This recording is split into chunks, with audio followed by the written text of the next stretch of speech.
Welcome back. Today's guest is Paul Ash, Chief Executive of the Christchurch Call, all the way from New Zealand. So, Paul, thank you for being on. And we'll, of course, provide immense quantities of details on your long and distinguished bio as we go through the talk. But with that, let's get started. So tell us about the Christchurch Call. Where is it now? Thanks, Jim. It's great to be with you and Chris, and really good to have the opportunity of a conversation.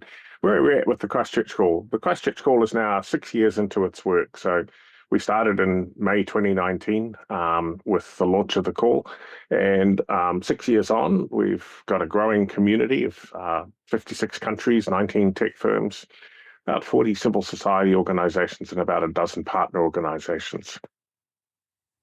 So Paul, it's probably good just for not everyone who's listening might be familiar with the Christchurch Call and what originated it, really. And also thank you for joining us. I think we've been trying to get you on our podcast for as long as the Christchurch Call has existed, but not quite that long. So I'm glad we finally made it happen. But so where did this all originate? Obviously, it's called Christchurch Call for a reason, and it really stems from some really horrific events that launched this. But why don't you give a little background on that? Yeah, thanks, Chris. So the Christchurch Call, its full name is a bit of a mouthful, the Christchurch Call to Action to Eliminate Terrorist and Violent Extremist Content Online. It sprang out of the attack. What's the acronym? The CC. Never mind. CC will do the job. Yeah, we avoid... We've struggled with acronyms in this area, and right the way across our field. Some major issues. So the Christchurch Call sprang out of the tragic attack on two mosques in Christchurch on 15 March 2019. And 51 people were murdered while they were at worship on a Friday lunchtime in a city that, well, no city's used to that sort of thing, a city where nothing like that has ever been contemplated. But what really, in the digital and cyber context, distinguished this attack was that the terrorist live streamed it and was able to live stream it for about 17 minutes of the attacks on Facebook, and working both with the tools he'd set up and a wider community of terrorist and violent extremist sympathizers to then amplify that content. You probably saw it come into your feeds. Millions of people did all over the world. Shortly after the attack. Facebook alone took down 1.5 million copies of the video within the first 24 hours of the attack. YouTube grappled with an upload every second for the 48 hours after the attack. It was a pretty difficult 2 or 3 days after that for all of the trust and safety teams who were involved, for all of the folk online who were exposed to the content. And it really required a different kind of response to the problem than we'd seen with some of the previous terrorist attacks that had a very strong online component. That response really was about a multi-stakeholder approach, bringing governments, the tech sector, civil society, and researchers together to try and find solutions to the problem of terrorism and violent extremism online, and specifically this problem of both amplified content and radicalization that came from that. And Jim and I first knew you when you were for a long time sort of the New Zealand top cyber guy. And when we had our various meetings, when I was in the government, we met with you a lot. You took us wine tasting a lot, which is always nice. But really, everything changed when this happened and this call was launched, and you really took the kind of lead for the government and moving that forward. And I remember you coming out to Stanford when I was there after leaving the government, trying to recruit a lot of the tech companies and talk to them about how serious and important this was, and had a lot of success, which surprised me at the time. Yeah, so I guess my background was one of working on digital and cyber issues for quite a long time. I was reflecting on that this morning before our podcast. I first connected to the internet nearly 30 years ago in Beijing, actually, on an old Gateway 2000 computer. After working my way through the Chinese language instructions for HTTP and DNS settings, and that was quite an experience. quite different from the internet we're grappling with today. I've been working with both of you actually on cyber issues for quite a long time, and then leading national security policy for the Prime Minister's Department when the Christchurch attacks happened. When we met in Stanford, we were in the process at that point of drafting the Christchurch Call. One of the things we did at Stanford was met with a range of folk working in civil society and academia to get some of their input and feedback as we pulled together the 25 call commitments. And that was one of the most intense working periods of my life, between 15 March and 15 May, 2 months later when we launched the call in Paris. Negotiating with a whole range of different participants, governments, tech firms, experts across the field, on what the key things that might make a difference in this area would be, and how we could actually glue together a coalition, a working process across quite disparate groups with different interests, but with one common objective, that is making technology safer for people and across the globe to use. So what is it like gluing that group together? Because it's a very disparate group. I mean, what are your tricks of the trade in that?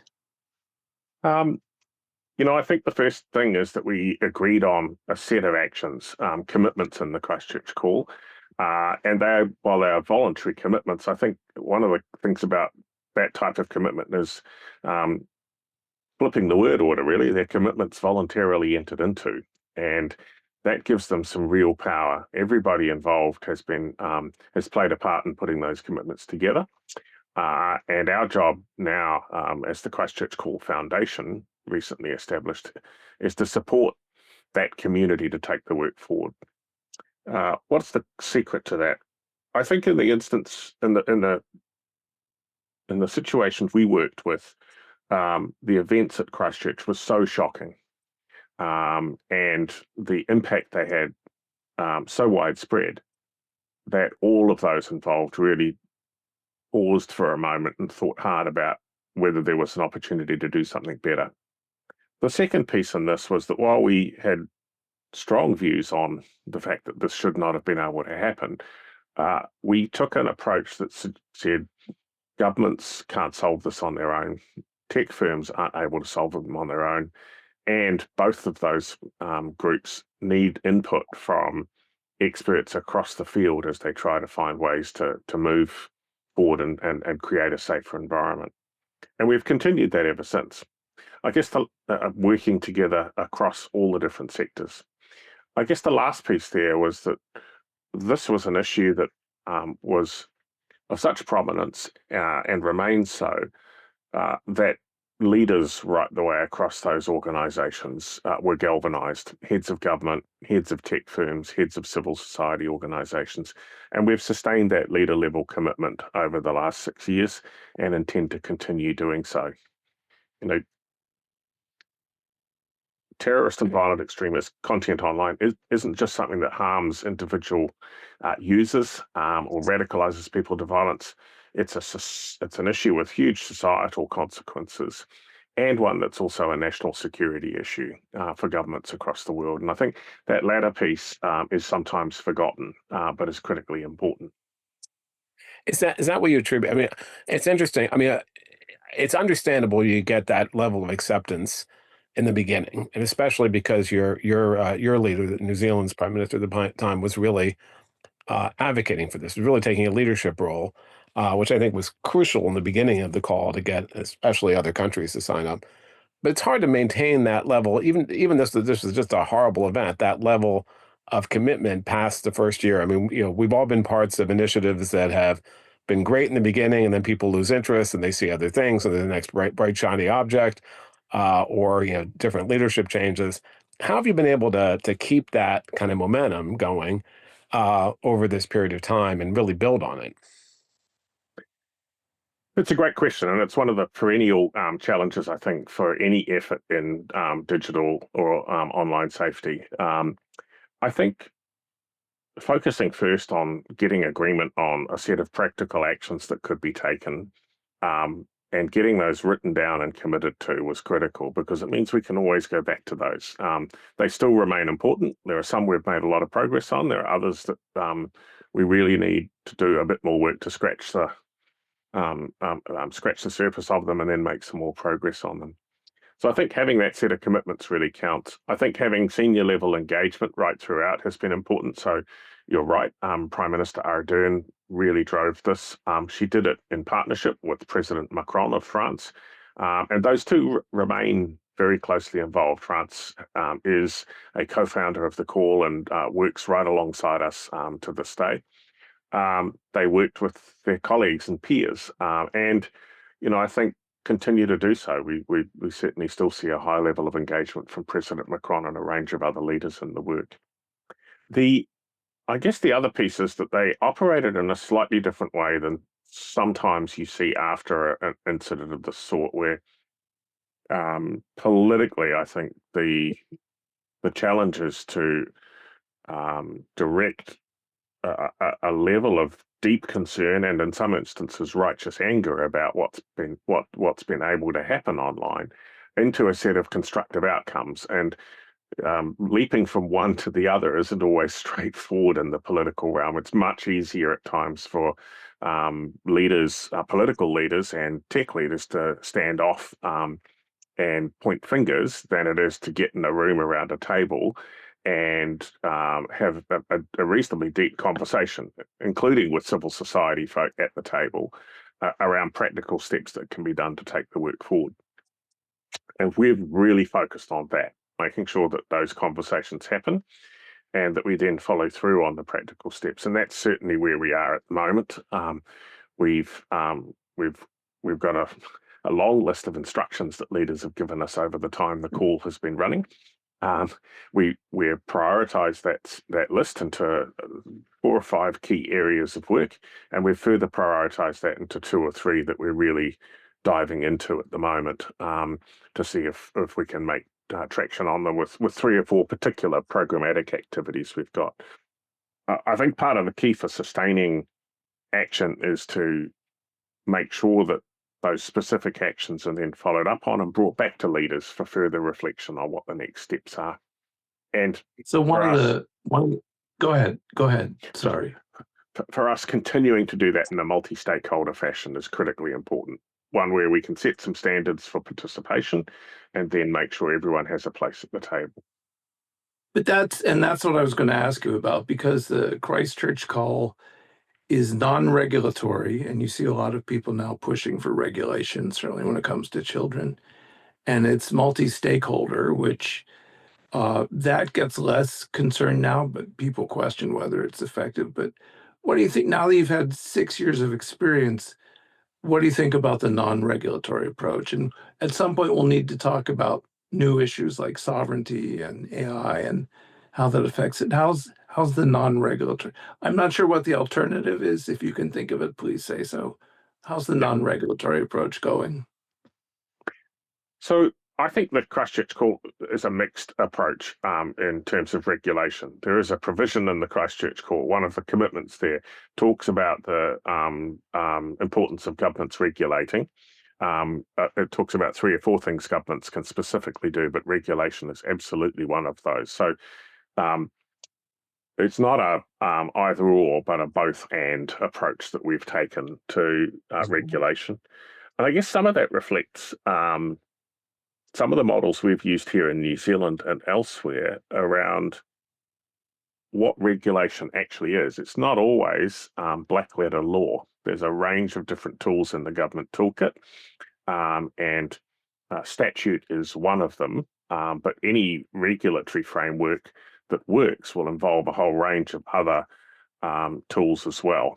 And our sense has always been that the Christchurch Call enables, in a complex area where regulation is an immature approach at the moment, where we haven't yet found regulatory models that are stable and work well, and where governments are having to think really hard about how to do that.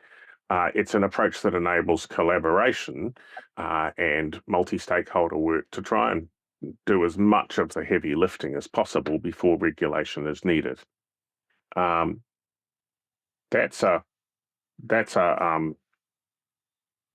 I guess a key part of the way the model was built, and is something that we will continue to focus on. It is challenging. We have seen in the 6 years regulatory models now in place. Quite appropriately, governments will regulate in this field in a range of different ways, and a lot of testing of whether those models are actually workable or whether they're going to need adjustments as experience and the use of those models demonstrates things that work or don't work. That I think is causing some issues for some of the tech firms we work with who are having to think through how they can sustain multi-stakeholder collaboration in an environment where the regulatory temptation is to do the minimum necessary to comply, or a compliance-based approach. We keep advocating, and will continue to do so, for the importance of collaboration to try and lift above that base level that a statutory approach would drive. So at least in the US, there's been this real pushback against, given the current administration, et cetera, against social media companies, and they've largely abandoned this, not all of them, doing a lot of the kind of content moderation they were doing for lots of purposes. How has that affected? They're still members of the call. How has that affected their? And this is a whole different category of stuff. I mean, we're talking about violent extremism, which I think everyone would agree is problematic. But how has that affected sort of the relationship overall, and what challenges do you see going forward on that? Yeah. Well, the first thing I'd say is you'd be surprised, Chris, at people's tolerance for aspects of terrorist and violent extremist content online. It's not always a given that people don't think that's a useful thing to have on platforms. And there are some important use cases that are built into the call where responsible reportage, media reporting, etc., kick in. And it's one of the things that makes this area complicated. Going back a long time, we're all, I guess, have been around long enough to recall the early days when there was controversy over whether you could stop malware online. And it's content. The packet should get from point A to point B. We're dealing still, in a sense, with an aspect of that same discussion, which is this content harmful? And if so, then how should we deal with it? And that still poses some real challenges in terms of dealing with content issues as distinct from what is now, I think, a reasonably accepted set of measures in place to deal with malware. And in fact, in one content area, a strong acceptance, child sexual abuse material, that you can taxonomically define that material. And, it'd be very rare that you find someone. There are some folk around the fringes of that debate, but folk who would prefer to see that stay online. Terrorist and violent extremist content is much, much tougher because the definitional issues kick in and are challenging. To your point about content moderation, that really flows from that question of what's acceptable online and what's not, and flows partly from that definitional question as to what constitutes violent extremist or terrorist content. There's a range of different issues that sit underneath that, from prescription, where you will find prescribed terrorist organizations are generally unable to put their content online lawfully. But that doesn't really cover off the large amount of content these days that is from what's called post-organizational terrorist or violent extremist groups. And that's where you get into taxonomic definitions and having to start to understand what's actually in the specific content, how is it affecting those that view it, and how is it being curated or managed by the firms that host the platforms where it's been placed. How do you come up with the definitions? Do you sit down with a pen? Do you call together groups? I mean, what's the process? The first thing is that there's no universally accepted definition of a violent extremist, or no uncontested definition of terrorism, and that makes this reasonably challenging. There are a set of UN based designations and prescriptions, and there are a set of governments that prescriptions that have already been put in place as well. Many governments prescribe particular terrorist groups. So there's a category there that's reasonably stable, but not always. And we're seeing some of that off the back of some of the conflicts we're seeing globally at the moment, and questions around what's a terrorist group and what's not. Violent extremism as a category gets much, much more challenging. And I guess from our perspective, one of the things we tried to avoid doing was at the very start of the Christchurch Call, find ourselves spending several years discussing the meaning of violent extremism. And one of the distinctions that we developed at the time and worked through with the multi-stakeholder grouping we were working with was that first, multi-stakeholderism is a good way of mediating that issue or intermediating it, working it through and coming to some conclusions around what sits within the realm of governments and their legal frameworks, what sits in the terms of conditions and use of tech firms, because frankly, most tech firms don't want this content on their platforms anyway. It's not good for business, it's not good for users, it's generally harmful, so they have a strong incentive there to grapple with it. And what advice can civil society groups and academic researchers bring to the table? And that's quite a rich discussion when it's happened, and one that continues and will do for quite a long time. That's a slightly different discussion then from what do you actually do with that content when you see it. Yeah. And I guess one of the challenges is that and one of the things that's been grappled with across governments, including the US at the moment, is this idea that somehow there's a binary on-off switch between you moderate content or you don't. A lot of that, and this is where the field is a bit different from malware or the early days of cyber security work. A lot of it is contextual. In fact, thinking on that, it's not entirely different because context is pretty important when you're dealing with IOCs as well. But the context really counts. If a verified account is showing a snippet of a terrorist attack for the purposes of news reportage, that's probably treated very differently from a full clip of, say, the attack in Buffalo, New York in May 2022 being put back up onto an internet platform and then amplified by a large group of users. So context really counts.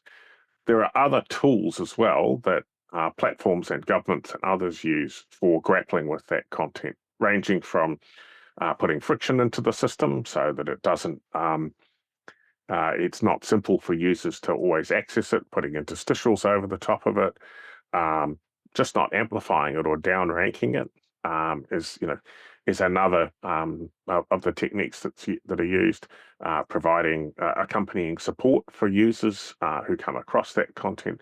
So there's a whole range of different tools that are in place now, some of which weren't in place 5-10 years ago, to try and help customers of the online service platforms actually navigate this issue better.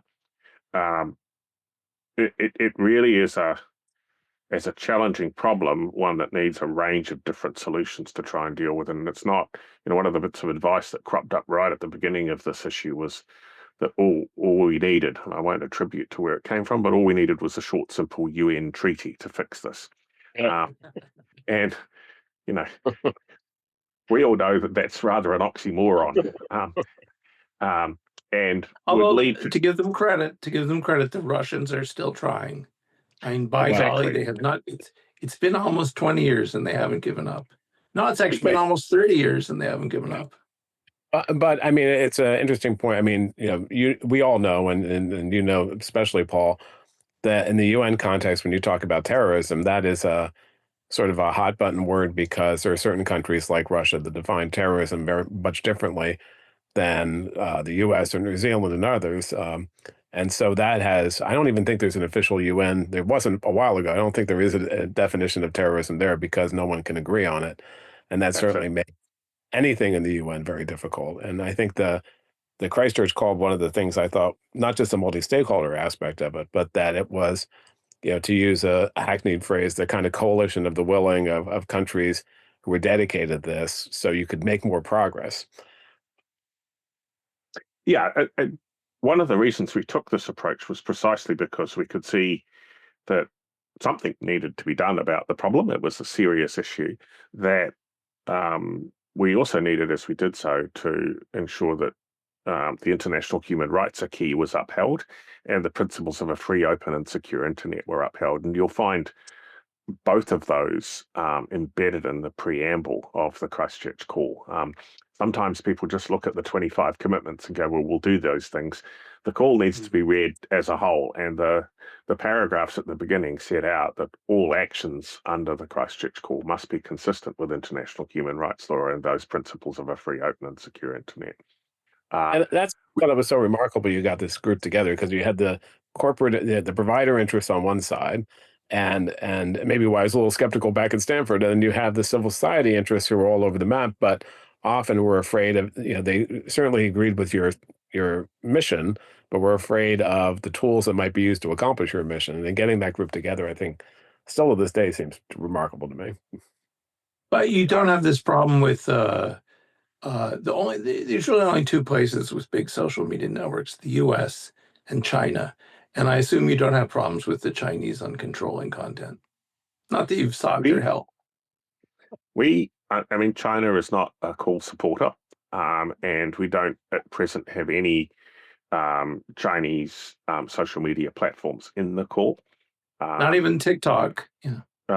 TikTok is not yet in the call. It has certainly expressed interest in joining. Okay. Cool. We have an onboarding process for the call whereby the community has the opportunity to consider any potential new supporter and to spend time with them in an onboarding session and provide feedback on that onboarding process.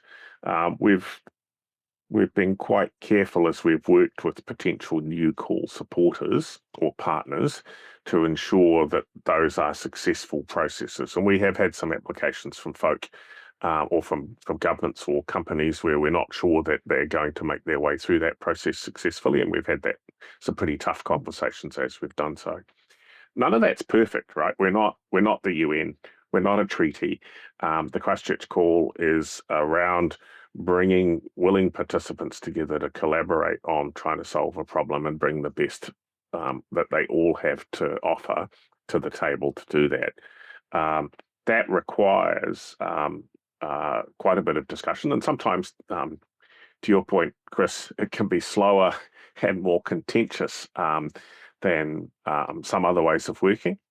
It can certainly be messier at times. We're not meeting in set pieces in New York once a year for a week or 2 weeks to try and hammer out a consensus document on something. I've lived that. Yeah. I mean, we've all lived that world, and yes, some really good things get achieved through that. But there are opportunities to do things perhaps a bit more flexibly and a bit more quickly with a different range of participants. One thing I would tell us. Go ahead. You were going to say something. Go ahead. Just to say one thing I would say in the 6 years since the call launched, coming back to New York, is just how much harder it is in that context to do things in a multi-stakeholder fashion. We, in 2019, for instance, with the support of King Abdullah of Jordan, held the second call leaders meeting in the United Nations itself in room 1. The room was completely packed. We were able, through a bit of flexible interpretation of the UN rules, to ensure that governments, online service providers, and civil society participants all spoke in a mixed order in that meeting. That caused a couple of ructions with 1 or 2 countries that thought this was a breach of UN protocol, but it was important for the way that we wanted to operate. We could not do that now. Yeah.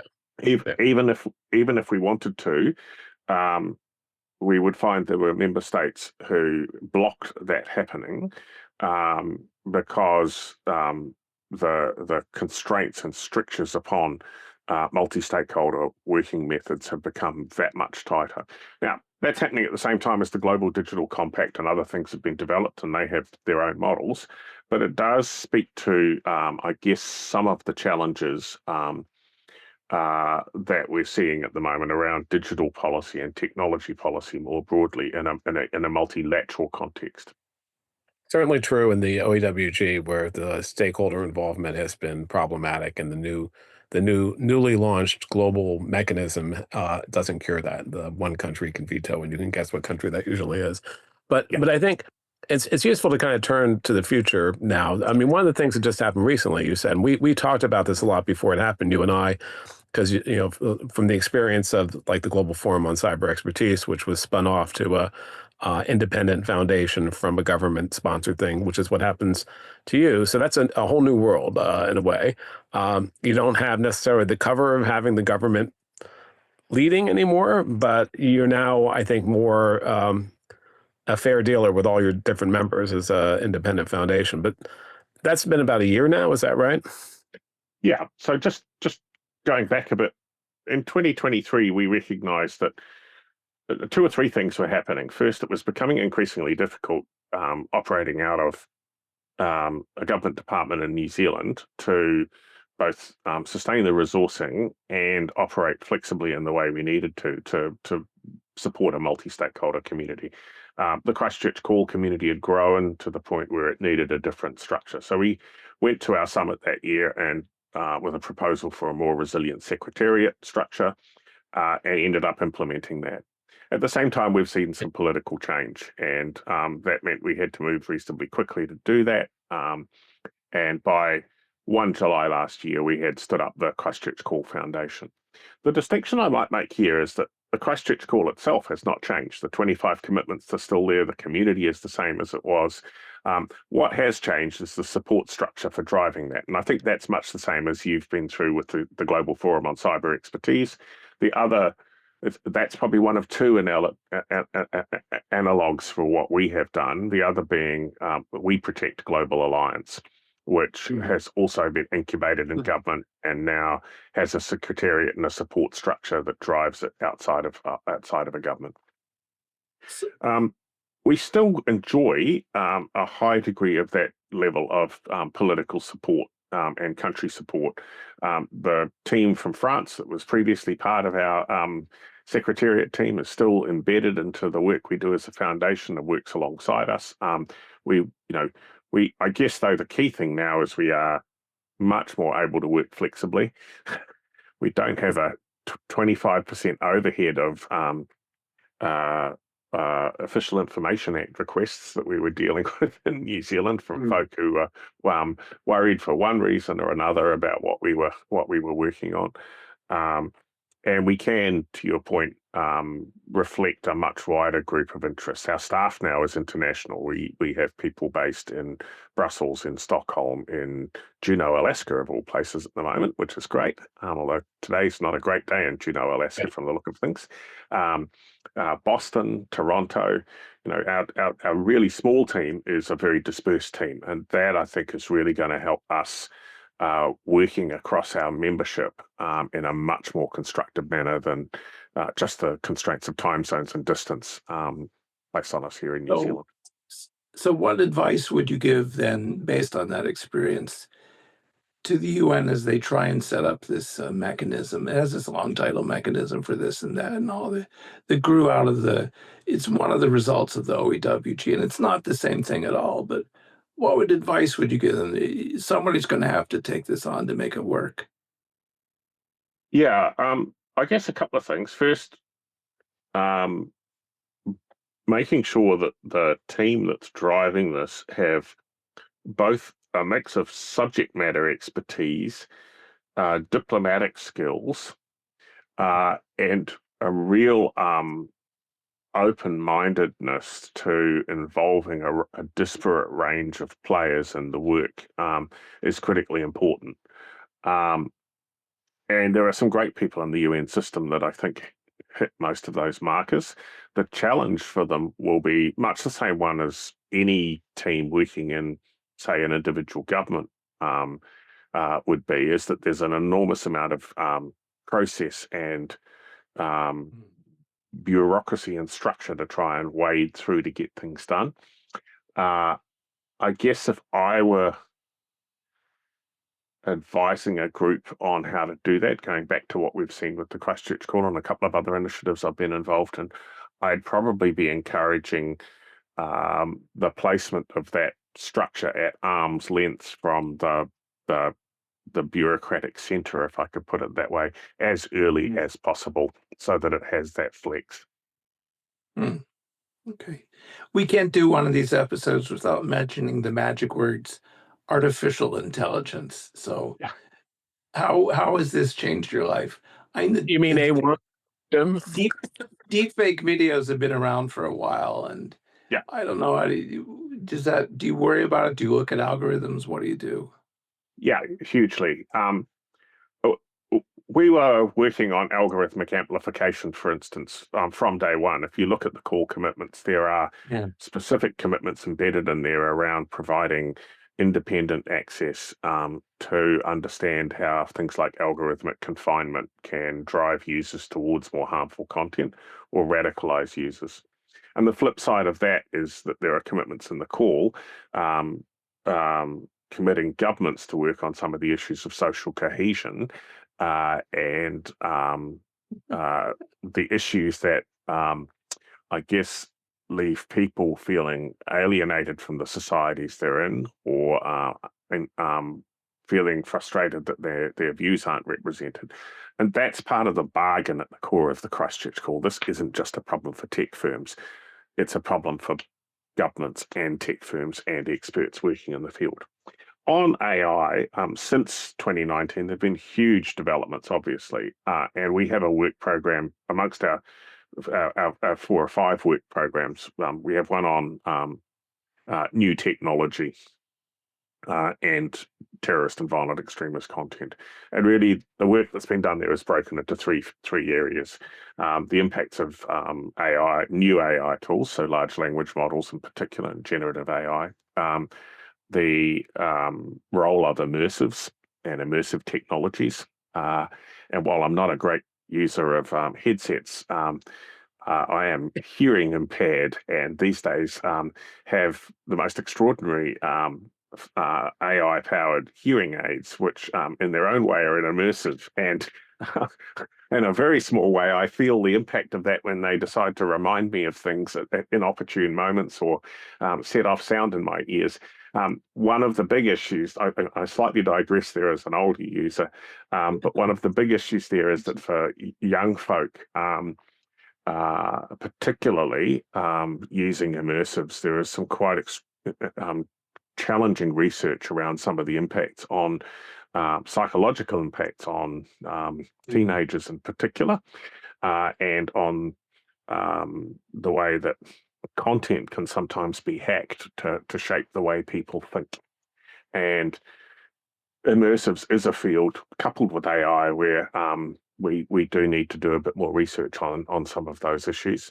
And the last of the new tech pieces is around the role of decentralized platforms and small platforms and the kind of support they might need.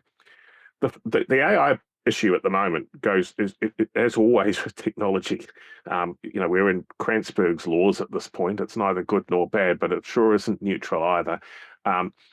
We see huge impacts, and it's not just deep fakes. It's the ability, for instance, to generate not just video content, but actually things like manifestos at speed, and to make sure that if you've generated one, you can generate several thousand of them, all with small differences, and promulgate those quickly.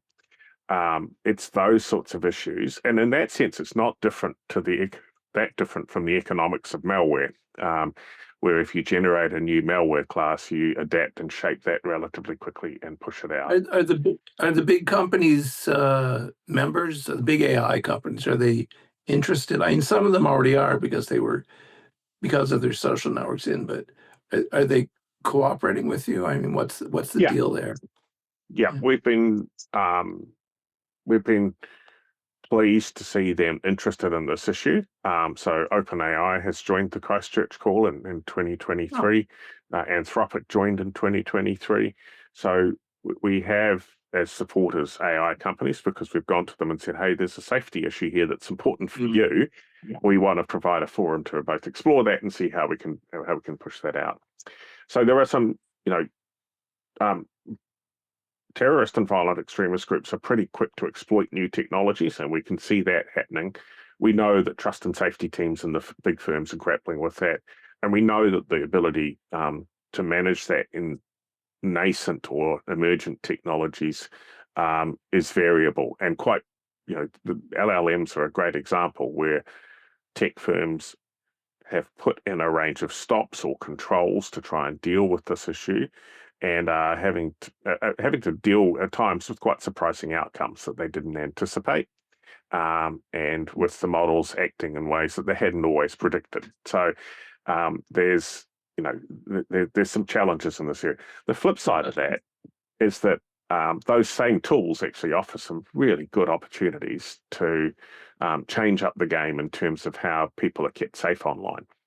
And one of the things we did earlier this year was partner with an organization called Roost, robust open source online safety tooling, which was a consortium that's been pulled together by a range of folk, Clint Smith at Discord, Eli Sugarman at Hewlett, Camille Francois at Columbia, with some extraordinary staff, Juliet Shin kicking off that work to start with, on building new open source safety tools that will enable small firms to enter the market and keep their users safe. And that's actually something we think offers real promise. There's been a strong focus in that field on CSAM and child sexual exploitation more broadly, quite properly. We see real opportunities, coming back to that point around moving away from dichotomous approaches to content moderation, to work with the likes of Roost on understanding the challenges in the terrorist and violent extremist field and building out useful tools that would support a greater diversity and competition, I guess, in the market. Well, Paul, I think you've already hit on this in talking about some of the new technology challenges, but what is it? You talked about having a small but diverse and geographically diverse staff. What is it you want to really achieve going forward in the next year or two? Now that you're an independent group, what is your focus going to be on? And given the huge profile and really also the huge area of this problem, there's so many different parts of it. What are you going to focus on? Yeah, it's a great question. We can't eat the whole meal at once because we'd get indigestion, would be the way of dealing with that. So we're focused in on that long list of tasks that we were given. The first of those was actually to get the foundation up and running, and we've now done that. We've passed our first anniversary. We're stable, have a team in place. Underneath the sort of 5 pillars of work that we've pulled out of the core commitments, and those are about new technology and TVIC. They're about the role of youth and radicalization, offline and online linkages, around the role of gender-based violence and TVIC, and questions around how we deal with information integrity in TVIC. We've got 4 key pieces of work we have underway at the moment. One of those is our crisis response protocol being updated and focusing on how we mitigate the harm that is caused after incidents, both through better debriefing on what went well and what didn't go well, but also on the kinds of toolkits that would practically enable de-escalation of the major issue after incidents, which is radicalization to further violent acts. We're stepping into phase 2 of the work on algorithmic outcomes. So we launched a thing called the Initiative on Algorithmic Outcomes back in 2022.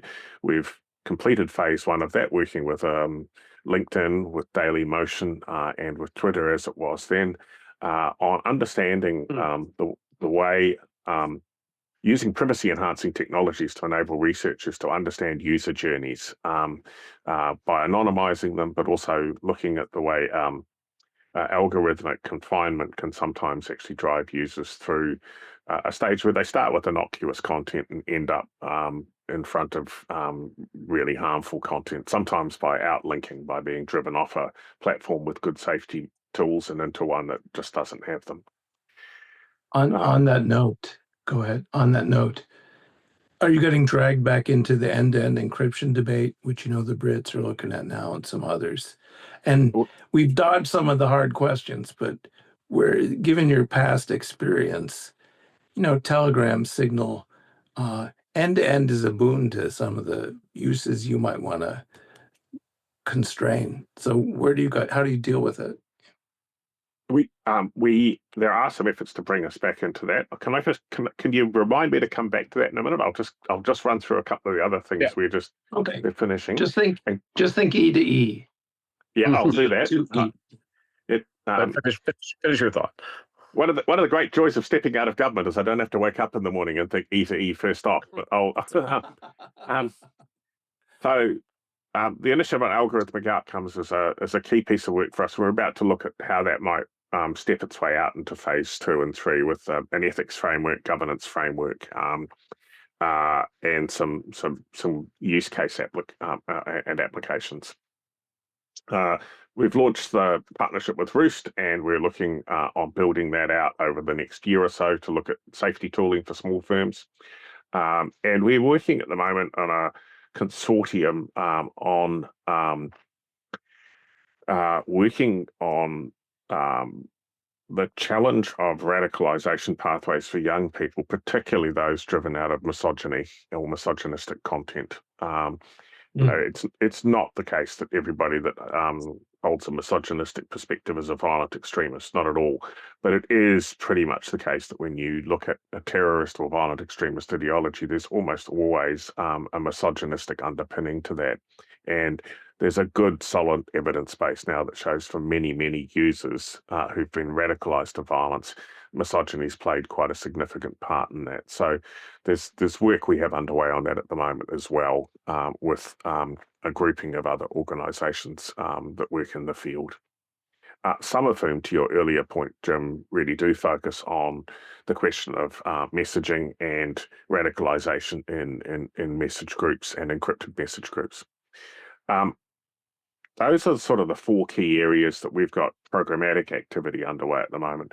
So I guess the big piece on top of that is knitting together an impact network and making sure that we sustain the work that the Call community as a whole has done, and that there's real value in that work. And that, I guess, is I was going to call it the meta piece, but that would imply a firm name. That's the macro piece that we're working to Did you say Macron?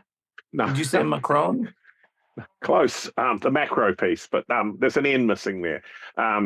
Certainly it's something that President Macron himself, I think, really strongly values about the work of the Call, that community dimension and the ability to bring people together for those conversations. I will come back to end-to-end encryption because I think we still haven't solved that. The dilemma there, and it's a dilemma that's been there through round after round of the crypto wars. All 3 of us on this call are probably bearing some of the scars of those over the years because they come and go every 4 to 5 years with surprising regularity.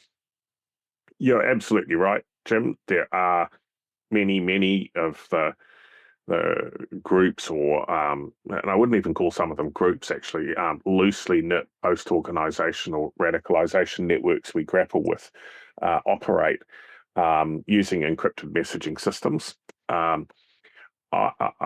We still fundamentally don't have a technical solution to this issue, and that would operate without compromising the benefits of encryption.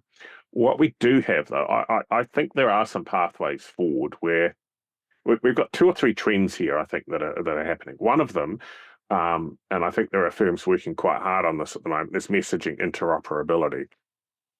So the idea that you would quite happily message from one company's application and find yourself messaging someone else on another one. So Chris could be happily using WhatsApp messaging you, Jim, into iMessage or Signal and back again. And in a sense, that's not dissimilar to where we were a long, long time ago with telephone companies, where for a while it was quite difficult to dial from one company's network to another. We've got firms now looking actively, I think, at how that interoperability works. If that does go ahead or proceed, I think you're going to find a much more interesting conversation across those firms as to how they collectively work to keep users safe on their platforms. The second piece for me, I think, in this is that metadata is always going to be the key to understanding where the major risk areas sit with users on encrypted platforms. And most of the platforms that run E2E still sustain a reasonably strong understanding of the metadata level connections and the way groups are operating on their platforms. It's always the precursor to any efforts to try and access the underlying content or plain text. And it may be that if we focus, or if we continue to focus on that metadata layer and then think about some more sustained either human or agentic tools for then looking at ways to access content or work that through with users, we end up in a better space. But it's not a field I'm optimistic about. No, well, look, we've all had these thoughts, and I think our minds have changed over time too. When I was a prosecutor, I was much more, and we need to get this content. And when I, was doing the policy work, I saw the privacy and security aspects of this, and there's just not an easy answer, as you said. Well, I think both of those things are completely true, Chris, and that's the issue. And that's the problem. They continue to be completely true. I should point out that if folks want to know more about the Christchurch Call, you can go to your website, which is I think the Christchurch Call. Oh, no, just christchurchcall.org, right? Yeah, christchurchcall.org is us. And before we wrap up, just want to know if there's anything else you want to say. It's been great having you on, and it's been a discussion that's been fascinating. Although we didn't even get into your early years, which you've accomplished so much then. But I think we've touched on where you're going with the Christchurch Call Foundation, and hopefully it will continue to grow and prosper. So, anything else you want to add? No, simply say thank you to you and Jim. You've both been people I've admired and worked with over a long period of time. I think when next we're in the same place together, we can sit around a table and chew over the stories of the old days. Looking ahead, I guess, I remain an optimist. I have to be, otherwise it's hard to get up in the morning. There are some trends out there which are pretty challenging. The geopolitical environment at the moment is probably as challenging as any I've ever seen, and I'm old enough to remember, the days of worrying about the nuclear threat in the 80s and feeling concerned that it's rolling back at us again at the moment. But I do see real opportunities out of emerging technologies, and I am optimistic that we can help bring about change in our portion of that world through the work of the Christchurch Call, and really grateful to all of those across the call community and elsewhere who've lent in and proved really supportive as we've done so, including you, Chris, and Jim. So thanks so much for the opportunity to join you today. Well, great. I'm glad we finally got you on, but there's certainly, I'm sure we'll have you on again. So thanks for that. And that's all for this episode of Inside Cyber Diplomacy Redux. We hope today's conversation gave you a lot of valuable insights. I know it did me. I'm sure it did all of folks still listening. If you've enjoyed this discussion, be sure to subscribe so you'll never miss an episode. You can find us on Apple Podcasts, Spotify, or wherever fine podcasts can be found. And for a deeper dive on these issues or the issues shaping cybersecurity more generally, visit CEPA.org, where you'll find expert analysis, research, and more. And as I said, the Christchurch Foundation website is also another great place for this particular conversation. So thanks again.